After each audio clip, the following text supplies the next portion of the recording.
You can go ahead. Okay, okay, yeah, sorry. I'm gonna keep my video off just because it seems to be using too much bandwidth.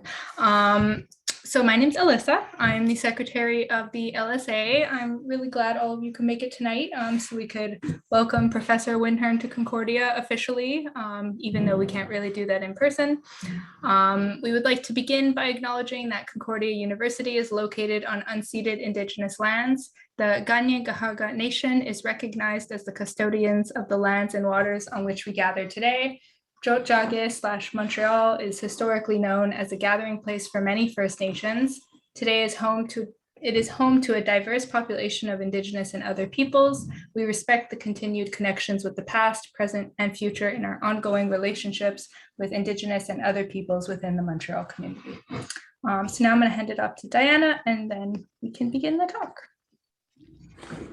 So hi everyone, my name is Diana. I'm the LSA VP Academic, and I have the pleasure of introducing our speaker today, Dr. Ryan Windhearn, although most of us now know him as Professor Ryan Windhearn. So Dr. Windhearn is a historical linguist, specifically interested in diachronic linguistics, generative syntax, phonology, and morphophonology. His most recent research and work has mainly focused on diachronic syntax within generative syntactic frameworks, FPIE. But he's also currently examining the effective ways that computational approaches have been proposed for language subgrouping. Notably, topics such as syntactic headedness in Tocharian, WH questions in Hittite and Tocharian and their implications for PIE reconstruction, as well as evidence for lexical indexing models found in Japanese and English, are all subjects that Dr. Windhearn has explored and will continue to expand on. As well, he's also done some language construction work to create the Torfin language from the Marvel movie Captain Marvel, which is really cool. Dr. Windhearn obtained a master's in linguistics from the University of Georgia in 2014, and later on completed his PhD in linguistics from Cornell University in 2020. And so with that, please give a warm welcome to Dr. Ryan Windhearn. Thank you. Thank you, Diana. Hi, everyone. I'm Ryan. If you haven't met me in person, it's nice to finally see some of you in the audience too. Today we will be kind of going over a broad swath of topics, talking about we're going to be talking about high-level topics like how historical syntax can be done, how far can our reconstruction work for historical syntax, and then we'll be diving down into some Indo-European data specifically and trying to see what that has to tell us about headedness in Proto-Indo-European. So the main goals of this talk: first, I'm going to be trying to establish feature-based syntactic reconstruction as a reliable application of the comparative method. Oh, and I guess just as an aside, I'm watching chat. So if anyone has any clarification questions, feel free to either raise a hand or put them there. I'll try to keep under an hour with a half hour for questions. So if you have any longer questions, please hold those till the end. So the second thing that I would like to do today is demonstrate that innovation can inform syntactic reconstruction when that innovation doesn't affect structure building features. And this might not be expected because, as most of you, who have taken historical linguistics here know, innovations are not useful. They are useful for subgrouping. So have productive syntactic reconstruction. The third main goal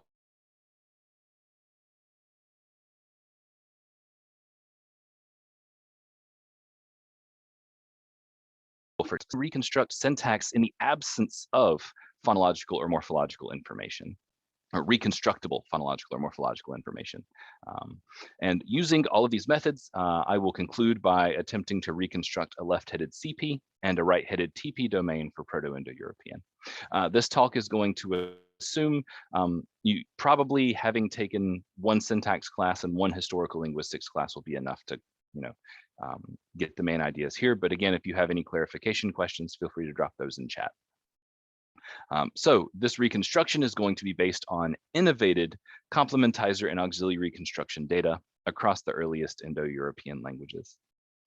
So the comparative method and linguistic reconstruction in general.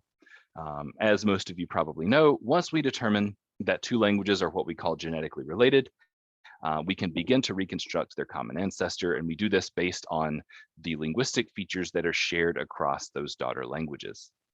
And in the past, the vast majority of the reconstruction that's taken place has been phonological or morphological reconstruction, kind of by necessity.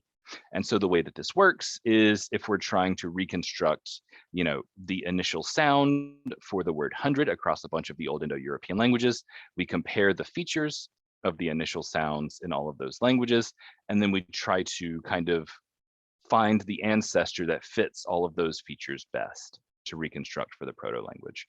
But kind of the most important thing to take away here with reconstruction in general is that setting up the correct correspondence set is of the utmost importance for doing a good reconstruction. If you aren't comparing the right thing, then you're not going to be able to do good reconstruction work. And we're going to see that this has been a problem again and again when it comes to syntax.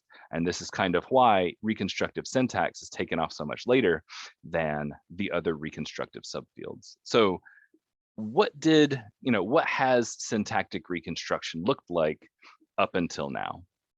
Historically, it was very similar to phonological or morphological reconstruction, effectively, but a whole lot more constrained.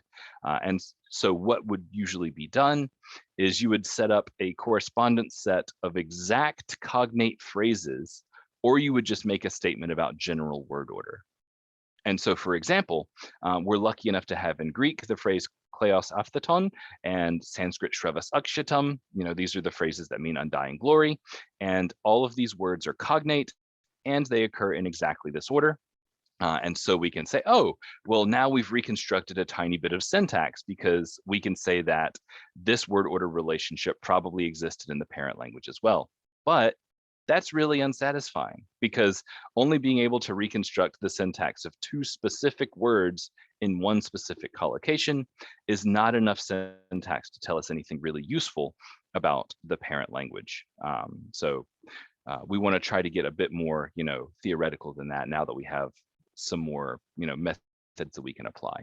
And the other thing that you could do is to make a generalization, something like, oh, well, most old Indo-European sentences in the daughter languages end in a verb, and so the parent language sentences probably ended in a verb as well. And this is equally unsatisfying, but for different reasons.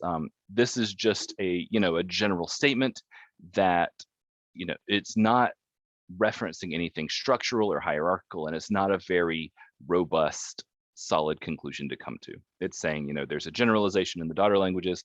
It was probably the case in the parent language as well. And so we're going to try to do a little bit better than that today. But for a long time, this was thought to be all that you could do. And anything beyond this was thought to be impossible. And this is, again, because of what's called the correspondence set problem, as is very well laid out in Lightfoot. And this is the idea that we can create correspondence sets for words and for sounds, but we can't create correspondence sets for sentences.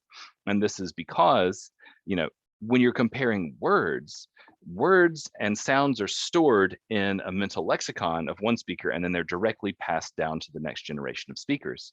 And so this means that since there's this direct passing down of individual words and individual morphemes, that's what allows for that kind of reconstruction. With syntax, on the other hand, with most modern models of syntax, assume that structure is built procedurally for every utterance. And so this means that we don't have sentences that are being stored in our brains. We're building all of those sentences as we go. And so, while we can compare words to words because those are directly passed down, you're not directly passing down any sentences. You're building sentences afresh every single time you create a new sentence. And so how can you compare sentences to each other when you can't do it in the same way that you can with words? So that's the problem. And luckily, with modern syntactic models, we've gone, a decent way toward trying to find a solution to this. And one modern solution is feature-based syntactic reconstruction. And so with modern syntactic programs like minimalism or construction grammar and various other ways of doing modern syntax, we now have various theoretical foundations for syntactic reconstruction. And so I'm going to be adopting minimalism. Minimalism is just kind of, if you've taken, intro to generative syntax here, minimalism is kind of like the next step up from that. So most of the things that I'll be discussing are things that you will have talked about in your syntax courses. So minimalism makes two assumptions about how syntax works in the brains of speakers. And those two assumptions are kind of what allows for, arguably, syntactic reconstruction. So the first assumption is that the computational component of syntax is exactly the same for every speaker of every language. And this is the idea that the structure building process in the brains of speakers is exactly the same regardless of language. And so if that's the case, well then why do we see differences in word order, etc. across languages? And that's handled by the second assumption. All of the synchronic variation that we see and all of the diachronic variation that we see is due to feature differences in features for lexical items and functional heads. So what does this mean? This basically just means that the syntactic structure building process is the same for every person, regardless of language, but the input to that process that then determines how exactly that structure is going to be built is going to be different for each language. But not only that, those differences are stored as features in the same place that we store morphological features and phonological features. And so if we're storing syntactic features, the same place that we're storing morphological and phonological features, we should be able to reconstruct syntax just like we do words by making the structure building part of syntax universal and automatic, and encoding all of the differences that we see between languages as features stored in the mental grammar, or the mental lexicon, I should say. And again, if there are any, kind of theoretical questions as we go or clarification questions, just let me know. The next thing we need to talk about is we need to build up, a basic understanding of how we account for word order differences between languages, related and unrelated. So the idea is that in minimalism, we have this universal hierarchical syntactic structure that's built into our implicit linguistic knowledge. And so one way that we can account for varying word orders across languages is through what's called headedness. And so the idea here is, if you've seen syntactic trees before and are familiar with them, we can conceive of the heads of syntactic phrases as being on the left side of a syntactic tree or on the right side of a syntactic tree. And so, if we look at a sentence in English versus a sentence in German, we're going to be looking at the embedded clause. So in English, we could say that she has eaten the apple. And in German, we could say something like das sie den Apfel gegessen hat. And notice that here we have a complementizer clause initially and then a subject. But in English, we get auxiliary, participle, direct object. And then in German, we get direct object, participle, auxiliary. And so we see that even though these sentences mean the same thing, they're giving us a word order difference. And so what we can do, the way that we can preserve the same syntactic hierarchy between these two languages and the same kind of information structure relationship between these two languages is to say that the overall structure is the same for both languages. The difference in word order is derivable by having, in the case of English, I think for syntax courses at Concordia, you may see this called IP, or the I head. So where I have TP, if you've taken one class of syntax, you may be more familiar with calling this the IP, is what I was told. But anyway, so in English, we have the T head / I head, the inflection part on the left, and same thing with the verb, and then the verb's complement is going to be on the right. But in German, on the other hand, we can put the I head / T head on the right and the verb head on the right. And this is a way to basically account for the word order differences between these languages. while preserving the overall hierarchical relationship between all of the different constituents. So we have the same information in the same information hierarchy, but with one single parameter, whether heads are on the left or whether heads are on the right, we can account for this word order data. So how does this relate to syntactic reconstruction? Well, we can look and see that both languages have complementizers that are cognate. In English, we have that, and in German, we have das. And also, we see that our CP is left-headed in both languages. And so what we can do after that is we can then reconstruct a left-headed feature for the C head in the parent language, and we can reconstruct a phonological form for the proto-language as well. And so we can see, again, the similarities between the C head in English and the C head in German. These words are cognate, and so we can basically reconstruct their ancestor with also a left-headed C head. So my innovation, or what I'm trying to propose is that, sometimes the situation is more complicated than that, but that doesn't mean that we can't still do syntactic reconstruction. And so what if, for example, the words that fill a functional role aren't cognate? And so if we go back to our English and German, what if, that and das were not actually cognate between English and German? Because then that means that we wouldn't be able to reconstruct a single word that acts as that complementizer. Would we then have to throw up our hands and say, well, we just can't say anything about, what the C domain looked like in Proto-Germanic? I'm going to argue no, that we still productively could say something about that. Similarly, what if English and German developed there's two, what if, the words ended up being the same, that and das still, but what if we see complementizer usage of those words developing during the attested history of the language? What if in Old English that was not a complementizer, but then in Middle English it started being a complementizer? Well, that means that even though these words are cognate, their complementizer role is not cognate. Would we then again have to throw up our hands and say, well, we just can't say anything about the C domain in Proto-Indo-European, or not in Proto-Germanic? I'm going to argue that no, we can still productively say something about the C domain in the parent language, even if complementizer behavior is innovated separately later.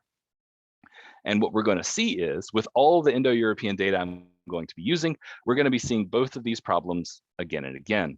And so my proposal is going to be that as a result of the assumptions above, that syntactic computation is universal and automatic, and that syntactic structural features are stored in the mental lexicon the same way that phonological and morphological features are, we can not only reconstruct syntactic features like we reconstruct phonology and morphology, we can even reconstruct syntactic features in the absence of reconstructible phonology or morphology, because we're not reconstructing phonology or morphology, we're reconstructing syntactic features, which are still stored in the mental lexicon.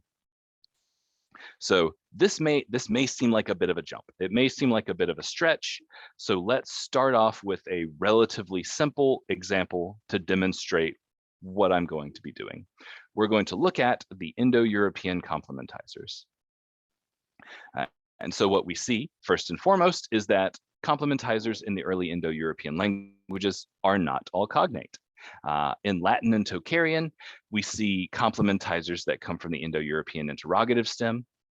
In Gothic and Germanic, we get the pronominal stem, a pronominal stem being used, and we get the Indo-European relative stem being used in Sanskrit, Greek, etc. So these complementizers don't go back to the same form. They're not cognate. So we can't reconstruct a single word that was a complementizer in Proto-Indo-European.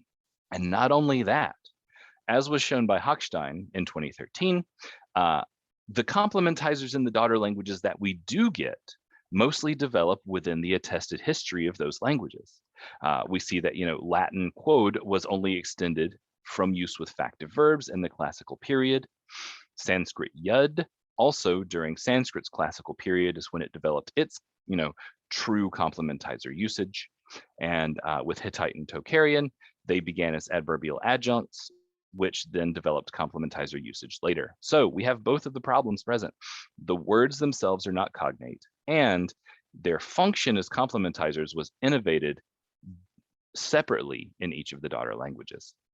So do we have to throw up our hands and say that we can never know anything about the C domain in Indo-European? I'm going to argue no. We can still, we can still get useful information out of the daughter languages, even with these difficulties. So our conclusion is that no single overt complementizer can be reconstructed for Proto-Indo-European. And in fact, Hochstein concludes that the only securely reconstructible method of embedding was zero embedding. And so that's, the difference between I know that she went to the store and I know she went to the store. And so this basically just means that, Indo-European, Proto-Indo-European might have had a complementizer that we just can't reconstruct or that we don't know had that function. But the only behavior we can reconstruct is zero embedding. So if we're assuming, that these complementizers, once they're innovated, fill a functional head C, without having a reconstructible complementizer, how can we go about locating C in the syntax? Or more specifically, how are we going to go about determining whether the C head in Proto-Indo-European was left-headed or right-headed? Well, let's take a look at the complementizers that we actually have from the oldest Indo-European languages. So in Hittite, so we're going to be looking at the stuff in brackets. What we see is that in Hittite, when we finally get complementizer behavior, that complementizer is showing up clause initially. We see that in Tocharian. When that complementizer shows up, it's clause initial. In Sanskrit, when that complementizer shows up, it's clause initial. And now, so I should mention, I'm slightly oversimplifying the situation here. If you want more information about kind of the more complex interactions of things at the left periphery of these clauses in Indo-European languages, you should check out Mark Hale's work. But still, the generalization holds that all of these complementizers are going to show up at or near the beginning of the clause. In Homeric Greek, in embedded clauses, we get complementizer clause initially. Old Latin, same thing. Complementizer clause initially when it shows up, and the same thing in Gothic.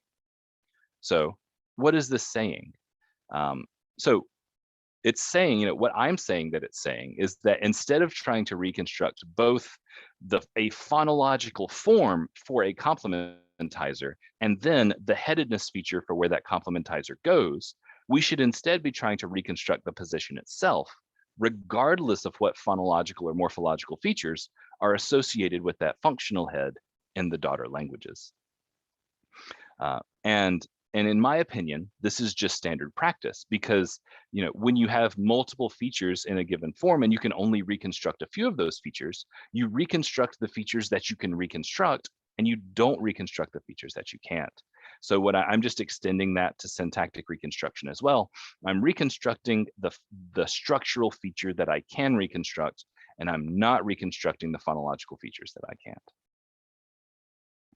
So my correspondence set is going to be composed of the headedness features of the C domains of each of these daughter languages, and I'm going to be ignoring the specific complementizers that they're using. And so what we see is when we ignore the fact that none of the daughter language complementizers are cognate, we still see that the syntax itself is what is cognate. And every innovated complementizer, when it shows up, appears clause initially. And my argument is these languages aren't all independently innovating left-headed C domains. I'm arguing that they're innovating a phonological form to fill a C domain that they already have and inherited, and that C domain happened to be left-headed. All of them inherited that left-headed C domain, so when they innovate a phonological form to fill that slot, it's always going to go in that left-headed C domain because that's what was already there, even if we couldn't see it. And so my argument is that our correspondence set points unilaterally toward a clause initial C head for Proto-Indo-European. But note, so I did say, this talk is evidence from innovation. Note that this is not structural syntactic innovation. My argument is that the structural features, the syntactic features haven't changed. My argument that the innovation here is the phonological form that is going to be associated with that functional head. So when I say looking at evidence from innovation, we're looking at evidence from lexical innovation that can reveal otherwise invisible features of the inherited syntactic structure. And so this parallel innovation of these separate phonological forms is cueing us in to the syntactic reality that CP was also left-headed in Proto-Indo-European. So our CP domain for Proto-Indo-European, I'm going to conclude, looks like this, even though we don't have a complementizer to stick in that location. But, for those of you who are familiar with the literature, you're probably going to say, well, yeah, but this is uncontroversial. Everyone already thinks that CP in Proto-Indo-European was left-headed. So this is the default stance in the literature. But what I'm trying to do here is I'm trying to establish the method that I'll be using for some slightly more, up in the air data that we'll be looking at in a minute. And not only that, even though this is kind of the default assumption taken in the literature, I feel like, this kind of approach to reconstruction maybe adds support to that hypothesis that is already out there. So up next, however, this is what I wanted to tackle. This is the thorny problem. This is a problem with significantly more disagreement in the literature. And in my opinion, it's a problem that does not have a robust enough solution yet. And so that's what I'm going to try to be contributing today. And hopefully this innovation-based reconstruction that I'm proposing for CP will prove useful there as well. So let's dive into the mess that is clausal word order in Indo-European. So kind of the first attempt to reconstruct clausal word order in Proto-Indo-European was probably Delboek in the late 1800s. And so what he did, as so many of them did back then, was look at Sanskrit, say, oh, Sanskrit is generally verb final, so Proto-Indo-European was probably verb final as well. But 120 years later, we have papers like SAP 2016 and Krish 2017, and they're both reconstructing head finality specifically within the VP domain for Proto-Indo-European. But what's their evidence for this? This due to general SOV word order across the early Indo-European languages. So we see that 120 years later, we're still coming to the conclusion that Indo-European was maybe head final in V or something like that, because most of the languages have clauses that end in verbs. And so in my opinion, it's easy to derive SOV word order without VP head finality. And just because the daughter languages show the verb generally appearing at the end of the sentence, in my opinion, that's not a solid enough argument for specifically reconstructing head finality in VP. So today I'm going to be attempting to not just say that Proto-Indo-European probably had verbs at the end of the sentence. I'm going to be proposing a specific structure, and I'm going to be doing that based on innovated auxiliary evidence from the daughter Indo-European languages. So yes, I'll be using innovated auxiliary constructions to argue that the parent language, which did not have those auxiliary constructions, had a specific syntactic structure. And so the advantage of using auxiliary constructions is auxiliary constructions are going to show us the relationship between inflection in I or T or whatever you want to call it, and the participle in the lower verbal domain in a way that single verbs won't. And when you look at syntactic reconstruction attempts in Indo-European before now, you see that generally they're using verbs that we can reconstruct. And that makes sense because, again, as historical linguists, one of the first things that we learn is you can't use innovation to inform your reconstruction. You have to use, reconstructible stuff. And so they're looking at reconstructible single verbs and trying to reconstruct syntax. Instead, I'm looking at these participle auxiliary collocations that are giving us a lot more detailed syntactic information about the relationship between inflection and the verbal domain.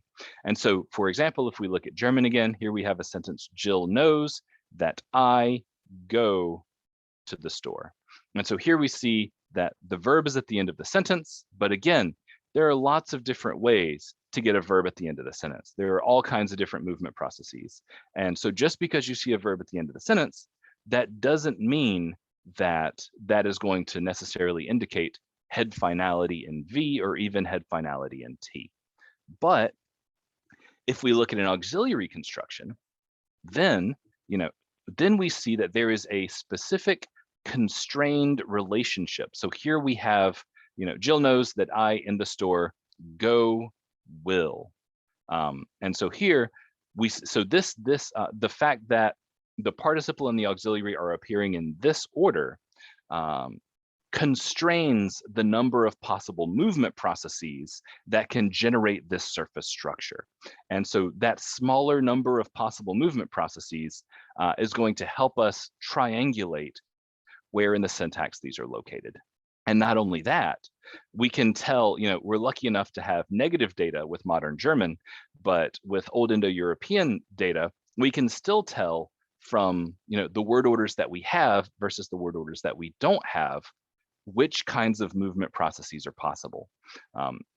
And so the fact that, werde gehen is ungrammatical in German, that's telling us something important about the syntax. And you wouldn't be able to get that information looking at a single verb by itself. That's why auxiliary constructions are so valuable. But the problem is we can't reconstruct any auxiliary constructions. And so no one's looked at them before. And so my argument is that the first thing I'm going to do is I'm going to use these innovated auxiliary constructions to arrive at a more precise syntactic analysis of the oldest Indo-European daughter languages. And then once I've done that, hopefully they will look something like each other and we'll be able to get useful information about the proto-language as well. Just as we saw with complementizers, auxiliaries are ubiquitous. They're everywhere in the Indo-European daughter languages, but they don't seem to be reconstructed. And this is, again, for the two reasons we discussed earlier. They're either innovated during the history of the language, and they're also not cognate with each other. So for example, the Sanskrit paraphrastic perfect shows up really late. Like there are no paraphrastics, there are no auxiliary constructions in the Rig Veda. We get one example in the Atharva Veda quite a bit later using do, the do verb, and also an innovated verbal noun. So this verbal noun, gamayam, doesn't have any other equivalent in any of the other daughter languages. And so we see that this auxiliary construction is not cognate with any others in the Old Indo-European languages.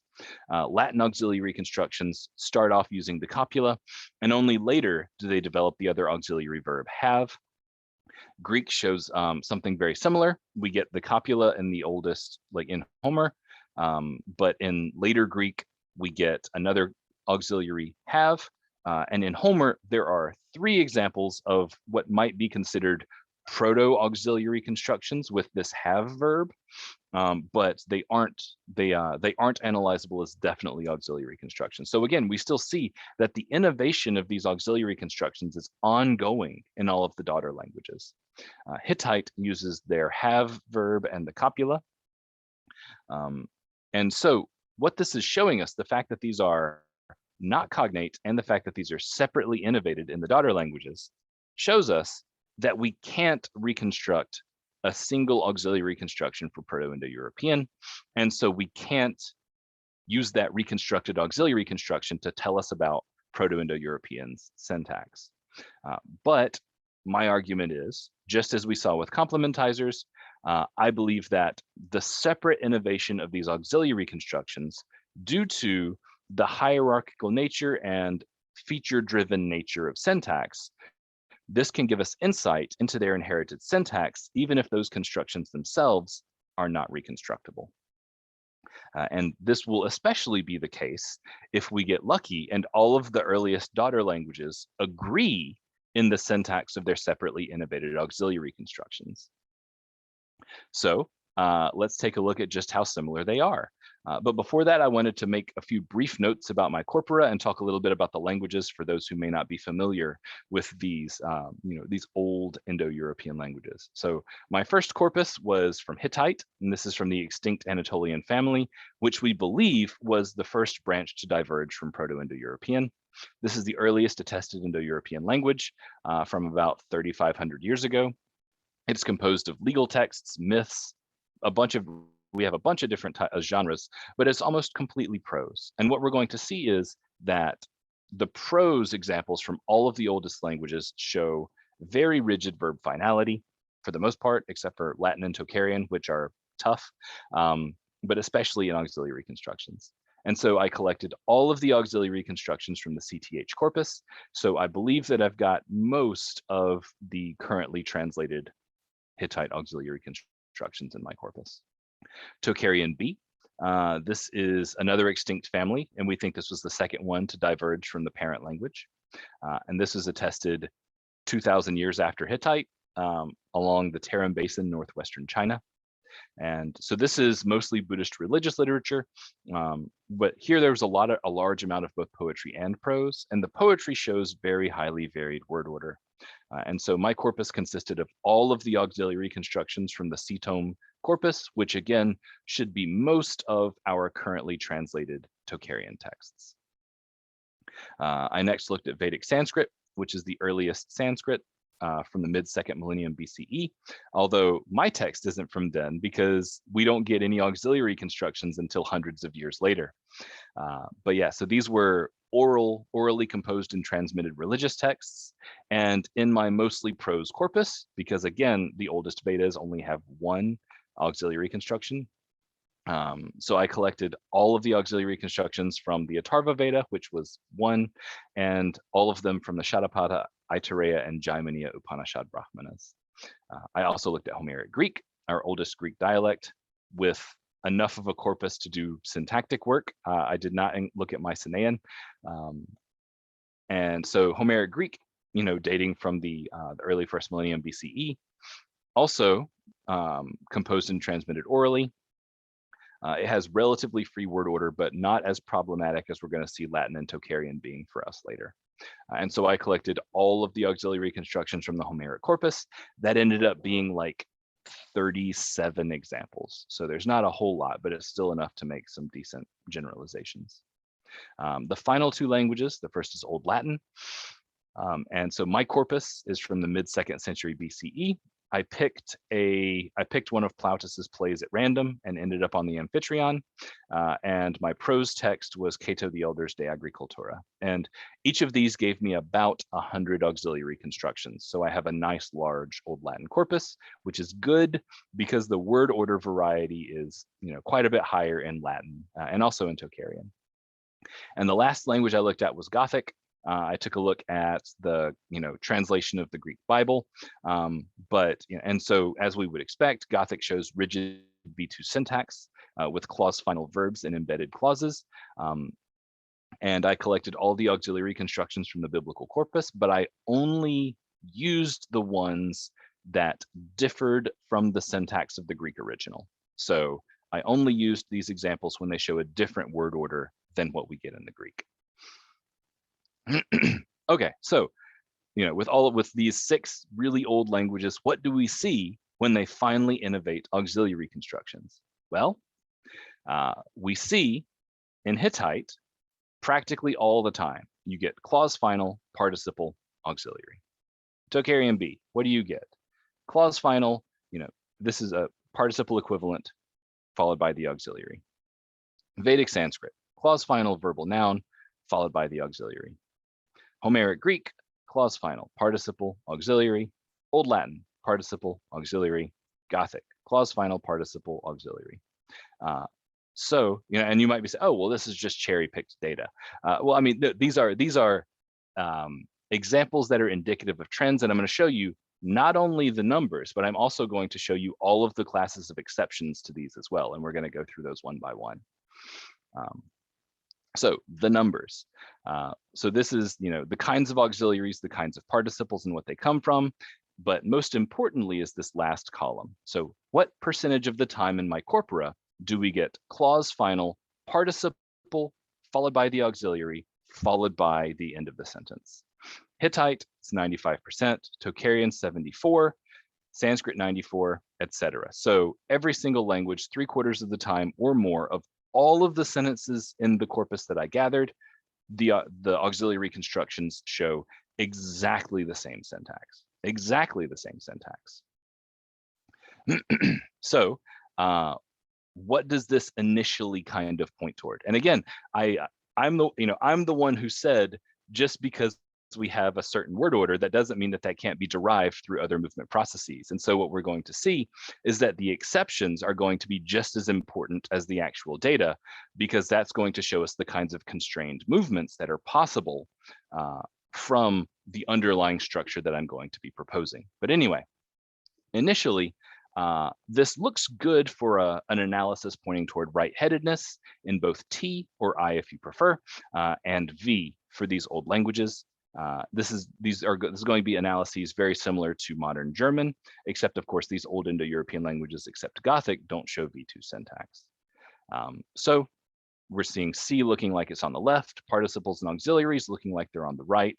So our hypothetical clause structure for the daughter languages, and maybe also Proto-Indo-European, might look something like this. But again, this is not enough proof, because these old Indo-European languages show a lot of free word order, and there are multiple ways to derive clause final, participle, auxiliary order.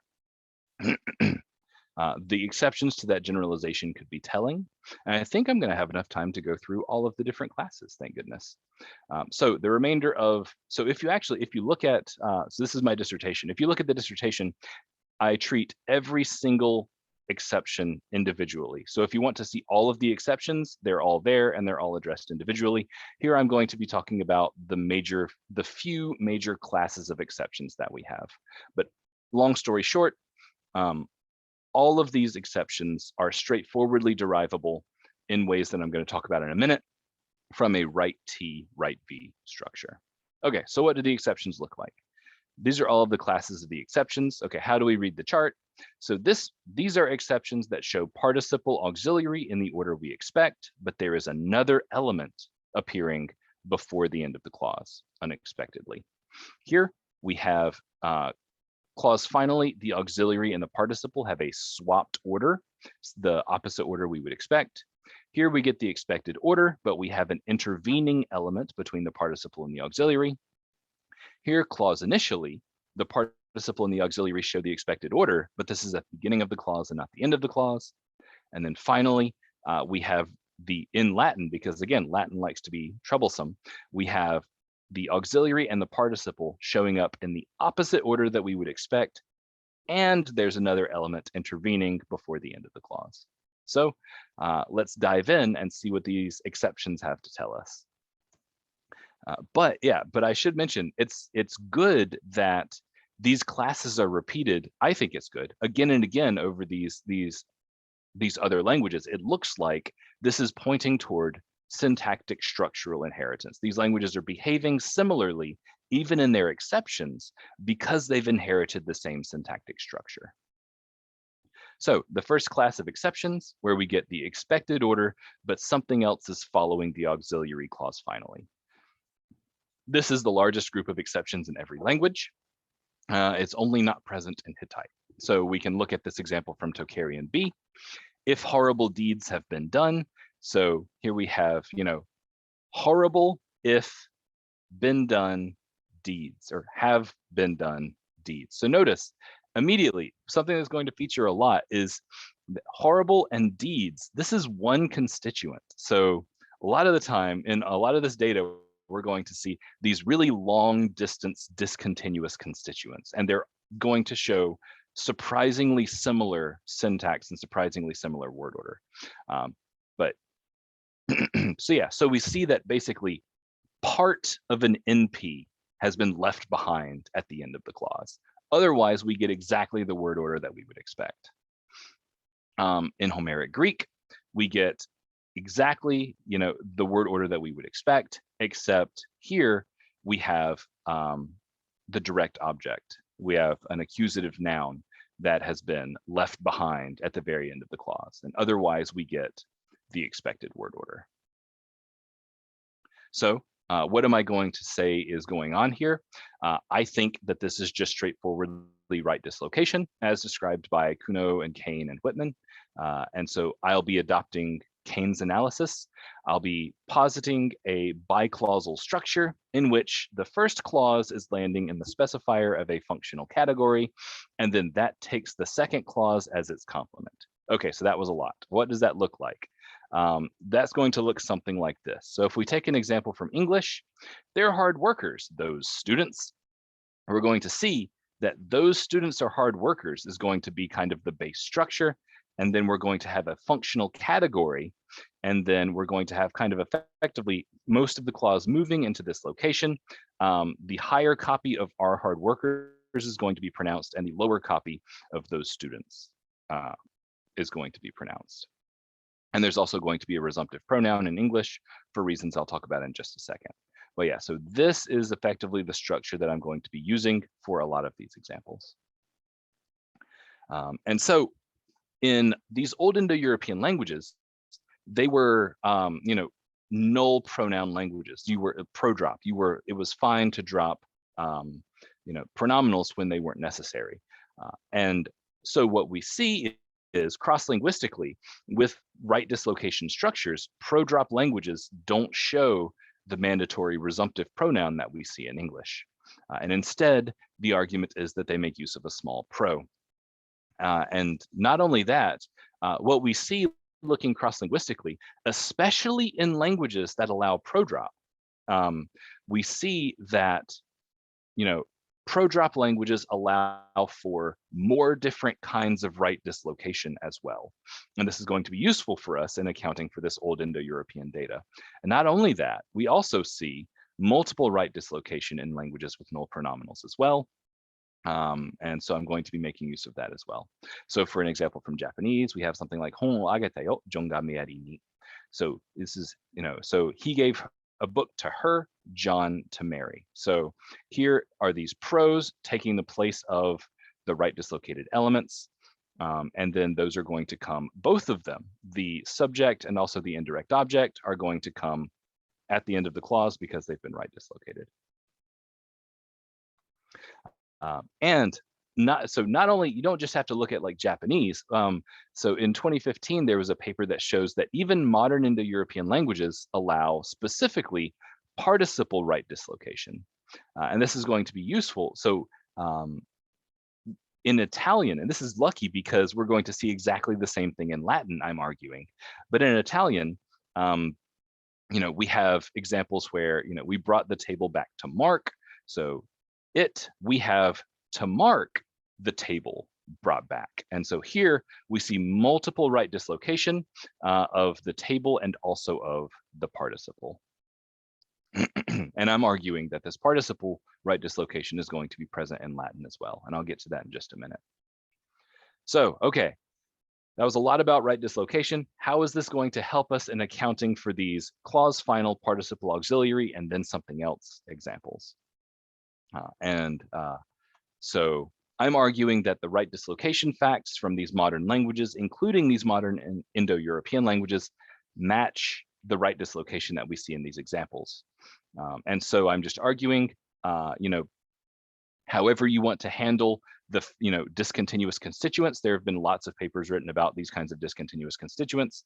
Pick any one of those analyses that you like, but I'm arguing that part of that noun phrase has been right dislocated. And then here, I'm arguing that the direct object has been right dislocated. And again, otherwise, the rest of the words in the sentence are in exactly the order we would expect. So up next, we have the only the auxiliary and the participle, but they're showing up in the opposite order that we would expect. And so these are present in both Tocharian B and Latin. And it's funny. So, I think the whole Tocharian being related to Latin idea has been on the decline for the past couple of decades at this point. But the two languages with the most similar syntax was Tocharian B and Latin. But anyway, so here we have an example where, so many culpas of destruction and evolution, have been crossed by him. So we've got a lot going on in the sentence, but specifically we see that the auxiliary is occurring before the participle clause finally. And in Latin, we see the same thing. Thus, such wonderful things in this house have been done. And so I'm arguing that this is just participle right dislocation. This is the participle right dislocation that we see in modern Italian as well. And so I think that, this is just that exact same straightforward phenomenon. And it's interesting that it's happening in Old Latin because the argument is that it's still happening 2000 years later in modern Italian. The next class of exceptions are participle auxiliary in the correct order, but with something occurring intervening between them.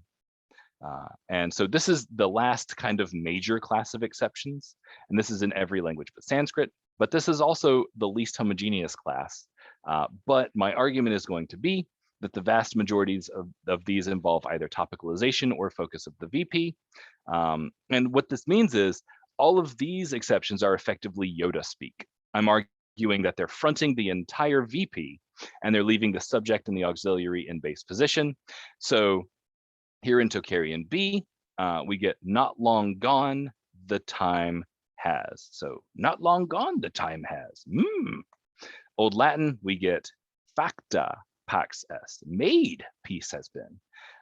And so so I'm arguing here that this is just straightforward, topicalization of the VP itself, leaving behind everything above VP level.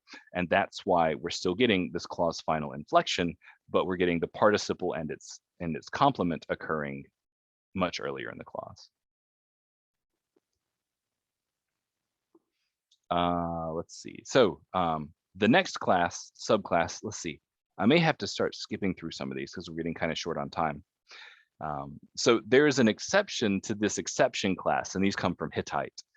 And so here, in my opinion, these are just contrastive focus of the participle, because here, since I have not harmed anything or taken anything from anyone, so because I have not harmed anything or taken anything from anyone, I'm arguing that here, this is just contrastive focus of the second participle to contrast the act of taking with the act of harming. Let's see. So since these aren't true exceptions, I'm going to skip over them. Let's see, the 4 Latin examples that show, okay, these are interesting because these show the opposite order of participle and auxiliary from what we would expect. And then it's followed by something else before the end of the clause. And so, and never yet have any words been uttered by him falsely. So here we get be uttered. So this is the opposite order we would expect, and then falsely occurs afterward.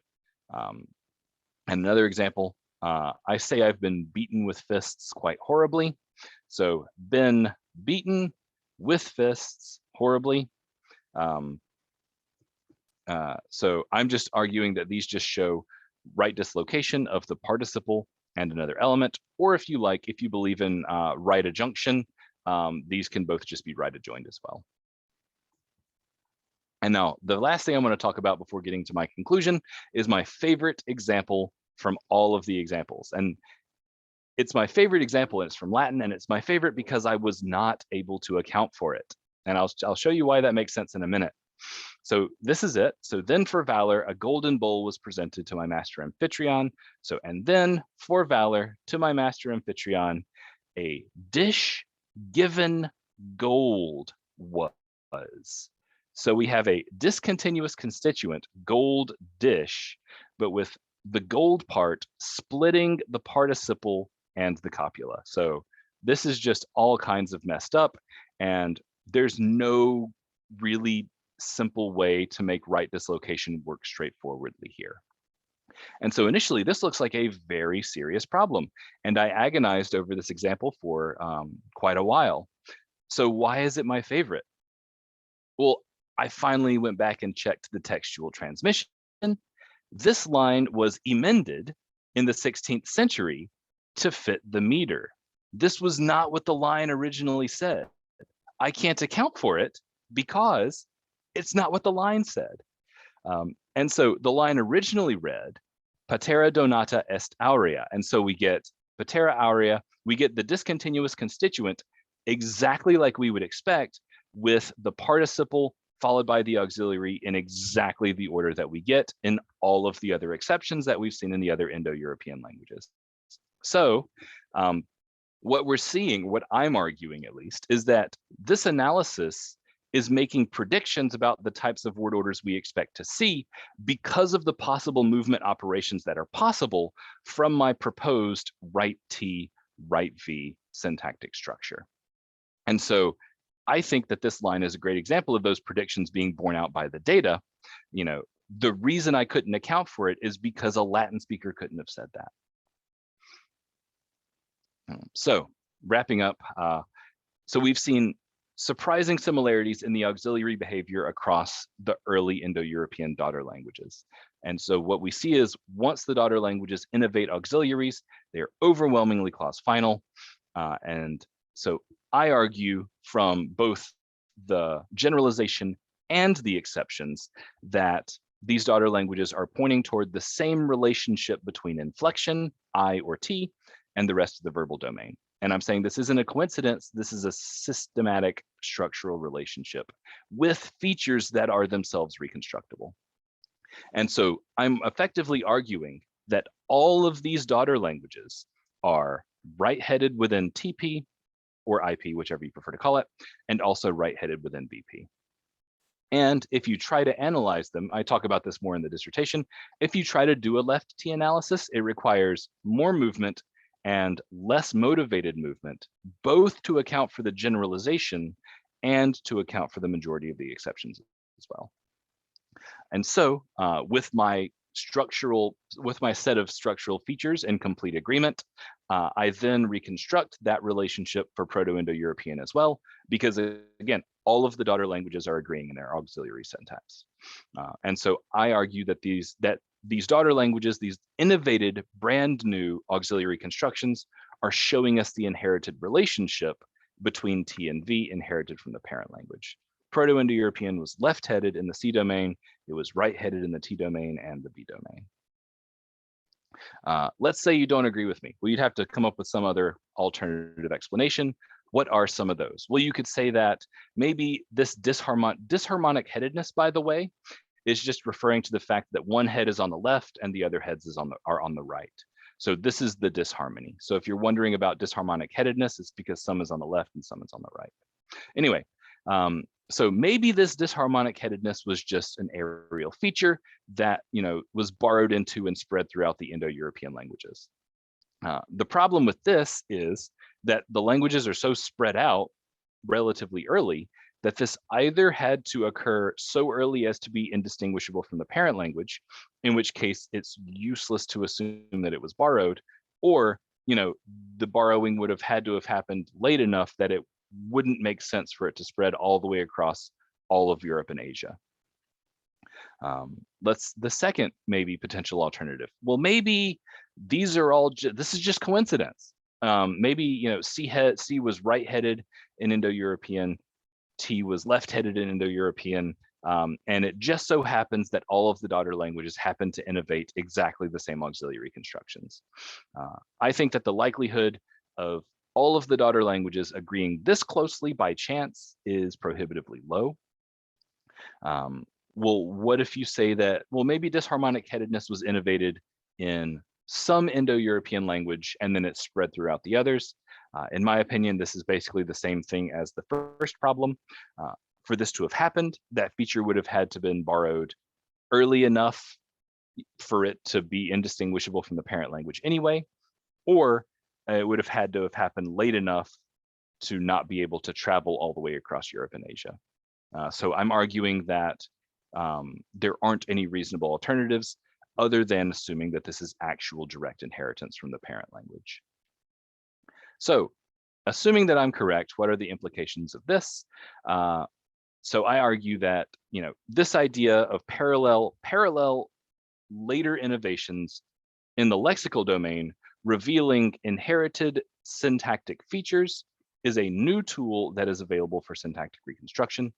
I think that this provides a new argument not only for reconstructing, so I'm not just reconstructing SOV word order for Proto-Indo-European, I'm reconstructing a specific corresponding underlying structure for the proto-language as well. And so, this is providing evidence for reconstructing this CP and TP in Indo-European. It can be used elsewhere in and out of Indo-European across the world's languages for this kind of syntactic reconstruction. These structures are inherited, and then they are made explicit through the later lexical innovations that occur. So, and that's kind of why this is important. I think that this project shows just how valuable this relatively new, past couple decades idea of feature-based syntactic reconstruction is, because it's it's also this part where it's taking it a step further and reconstructing syntax even where we can't reconstruct phonology or morphology. And I also think that it's getting close to time that we add syntax to the list of innovations useful for language subgrouping, because as Ron Kim stated, it's currently assumed that subgrouping is based on phonological, morphological, or lexical features. I think diachronic syntax is getting to the point where we should start considering syntactic features as well. And finally, it adds to our knowledge about Proto-Indo-European. Again, that we've had people arguing based on general word order for 120 years.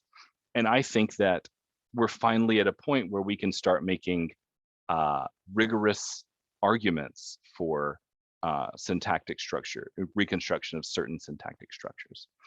So that's why I think it's important. And so this is going to help us inform, directionality of syntactic change, which is only going to make our syntactic reconstructions better over time, etc. So thank you for your attention. I have a few sources if you're interested, and I'm looking forward to your questions. I hope that this was easy to follow. If anyone has clarification questions, please definitely ask.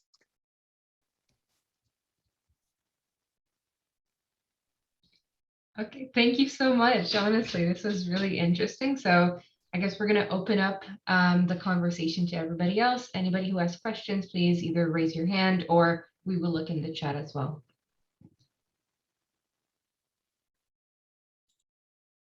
Yeah, Charles. Hi, thanks a lot. At some point, I can't remember when, maybe it was when you were looking at English and German. Mm-hmm. I was wondering, so you're proposing, I don't know, a technique or methodology of doing syntactic reconstruction. Mm-hmm. And you have this impressive range of languages that you looked at, and extensive corpora and lots of examples. Have you done this, or if not, do you think it would be worth doing this? Say, looking at, just apply it to, say, the Romance languages, mm-hmm. where we have some better idea of the proto-language than we do in the case of Indo-European, and there's less time depth, and we have an attested written, kind of proto-language, not exactly, mm-hmm. but have you tried that, like, just to see how well it works? Yes, and so there are you can come to two conclusions about how well it works. The first conclusion is, if you compare the syntactic reconstruction of the syntactic reconstruction of the Romance languages using this method to classical Latin, it performs very poorly because the syntax is very different. But if you compare it to what we think Proto-Romance looked like, it effectively is exactly what we think the syntax of Proto-Romance was. And so the you're looking away. Is that so? No, I'm sorry. So, yeah. No, I was just thinking. I was thinking. So wait. So then, but then if you used, say, English and Romanian, Mhm. or whatever, you used French and Romanian. I mean, those are Indo-European languages, right? So, Sure. so okay. So what you're doing is you're doing the standard thing of taking the oldest attested languages from each branch, Yes. and so you're just saying, using Romanian and Sardinian and French Mhm. and Italian and Spanish Mhm. and Portuguese Mhm. is a good thing to do for reconstructing Proto-Romance. Yes. But between Latin and Proto-Romance, there was some serious change that you wouldn't want to reconstruct. That you wouldn't be able to reconstruct. Absolutely. But you wouldn't want to reconstruct it with the comparative Romance because it's not the ancestor. Yeah, So that's it's a good exactly thing right. So it's a good thing that you can't reconstruct classical Latin because that's not the Yes. ancestor. So Yeah. now I'm just thinking, like, doesn't this, I mean, wouldn't this have happened? No, okay, maybe it's fine. Well, what you would be doing if you're looking at all of the modern attested Romance languages and you're doing this syntactic reconstruction, you would be reconstructing the latest possible common ancestor of all of those languages. And that's going to be hundreds of years younger than classical Latin. And so when we're doing this for Proto-Indo-European, maybe it is the case that, a few hundred years before Proto-Indo-European broke up, its syntax was completely different. But that's not how reconstruction works anyway, because it only ever reconstructs the latest possible ancestor of those shared daughter languages. Okay, so can I ask another question? Does anybody else have their hand up? So since you alluded to the, I forget all my Indo-European, the idea that Hittite is a sister to the other Indo-European, to the ancestor, to Proto-Indo-European, right? And to the ancestor of all the others. So, I mean, this would be like too good to be true, but if you apply your method to all the other Indo-European languages except Hittite, I mean, I know I'm using Proto-Indo-European in two different ways here. Sure. You apply it to everything except Hittite. Do you get something that excludes Hittite syntactically? So not with the constructions that I am looking at here. And so I mean, you shouldn't have to, right? I kind of said it unfairly because it could be that on certain features, Hittite did have the same. And so, yeah. Like we had like clitic chains, right? So like if I reconstruct like second position clitic behavior for inner Indo-European, I'm going to get some pretty similar behavior. But then when I compare that to Hittite, which had, Anatolian has these clitic chains in second position, well, then we run into the problem of which is original. Is the clitic chains in Anatolian original, or is the single kind of Wachernagle position that we see in inner Indo-European, is that original? And so here is where I think much more work needs to be done on syntactic directionality, because with sound change, we know S becoming H is more common than H becoming S. And so the more syntactic reconstruction we do, the more of an idea we're going to have. And that's going to inform whether we think that the oldest stage of Proto-Indo-European had clitic chains, or whether we think that it had single Wachernagle clitics and then Anatolian later innovated a bunch of clitic chains. I hope that addresses your question. Yeah, thanks a lot. Nice. Yeah, any other questions? We have plenty of time, I think. I have plenty of time. Yeah, Maxime, I apologize if I mispronounce anyone's name. Okay.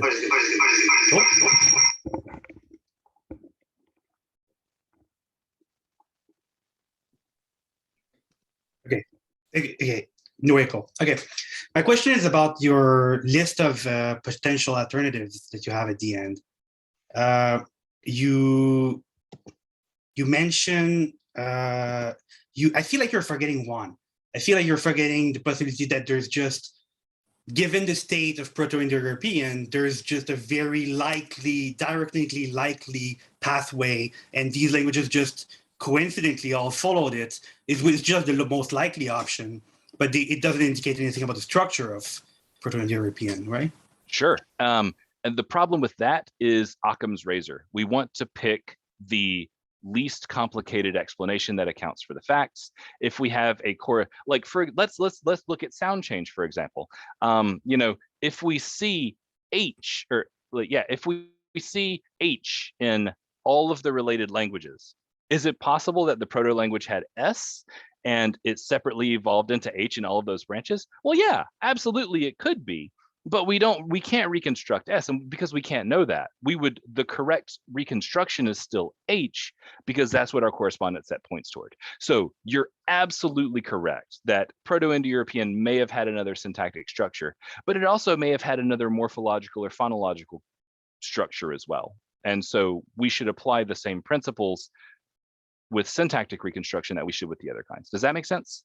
It does make sense. I guess I had a more concrete idea. It's just the fact that if we just assume that Proto-Indo-European was a verb final, and all of these languages innovated auxiliaries out of verbs, you kind of expect that these auxiliaries will be sort of clause final anyway. Yeah, but you don't necessarily expect that the auxiliary is going to follow the participle, right? Because so it could proceed if the auxiliary ended up, so you innovate your auxiliary from a verb. It seems just as likely to me that you might innovate the participle following that verb instead of preceding it, and that would be that would be a left T, or at least it would be a very different syntactic construction. And so I don't think that it necessarily immediately follows that we would expect right T behavior along with the innovation of auxiliaries. Okay, that makes sense. Okay, cool, good. But again, I mean that, but I also see your point, and I think that's definitely something to make a note of.